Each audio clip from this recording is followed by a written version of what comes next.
Yeah, I want to talk a little bit more about Judge Raymond J. Castrava.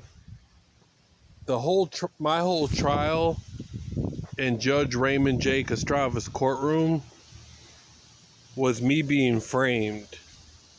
I was framed in the 60th District Court of Muskegon, Michigan, Muskegon County, and I was framed by the Norton Shores Police Department, Detective Kyle Neer, and they were all Freemasons. Robin Pastuca is a Freemason, Detective Kyle Neer is a Freemason, and Judge Raymond J. Castrava is a Freemason. Even my lawyer, Jeffrey T. Courts, was a Freemason. It was a Freemasonic trial. I didn't have a chance. I just wanted to get into that and talk about that a little bit more.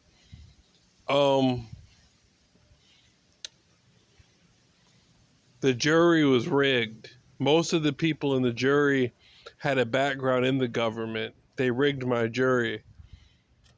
That's number one. Number two, the woman on the stand, Amanda Cherry, she was not the girl that I sent the flowers to. The girl that I sent the flowers to was Jamie Pastuca. That's Robin Pastuca's daughter. I guess Amanda Cherry is a daughter Robin Pastuca had in a previous marriage. She was older. She was 29 years old when I sent her the flowers.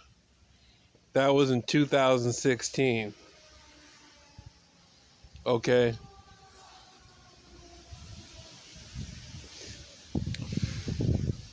That was in 2016.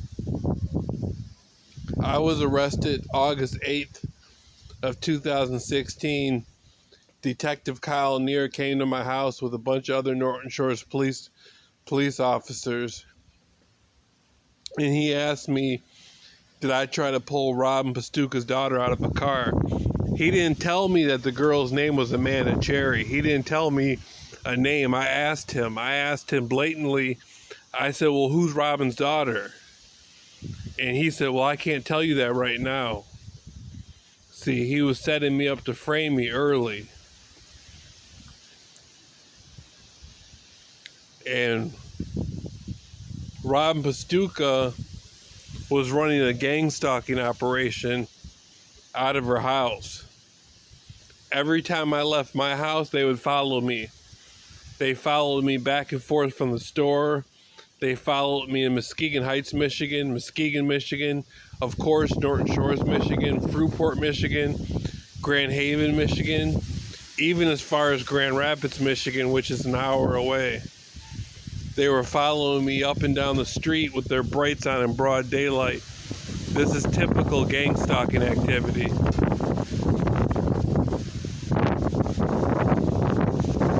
And gang stalking is coming out of the MK Ultra project. There's 150 sub-projects to MK Ultra, and gang stalking is coming out of those. It's a form of harassment, intimidation, and mind control. And that's what Robin Pastuca was doing. I'm talking about it now because it only happened about 8 years ago, almost 9 years ago. That's why I'm talking about it now, because I'm angry about it. I want to know what gave Robin Pastuca so much authority. What gave her all the authority to punish me and to harass me, stalk me, and intimidate me. You know, I exposed Jordan Maxwell as a Freemason in 2015, and that's when my gang stalking began. That's when the family began harassing me.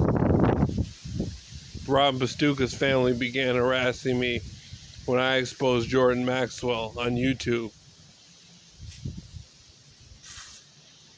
Yep.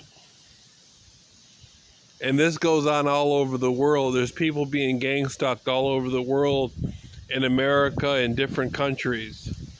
I've spoken to about 300 targets of gang stalking on the phone, and all of it's identical. It's the same stuff. Gaslighting, brightening, street theater, noise campaigns, electronic weapons, covert drugging, exit entry tactics. It's all the same stuff.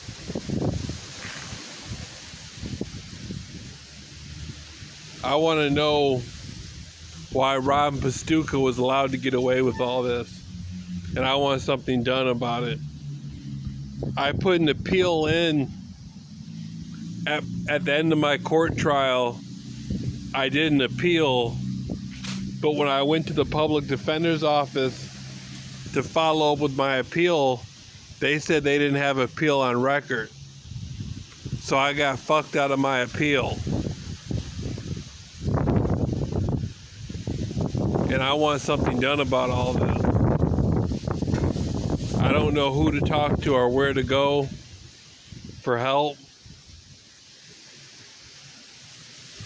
I wrote the FBI like 20 letters when I was in jail in 2017, and all they did was gang stalk me when I got out of jail. They didn't help me do anything. I wrote internal affairs. They didn't write back. Robin Pastuca's a piece of shit, and so is Judge Raymond J. Castrava.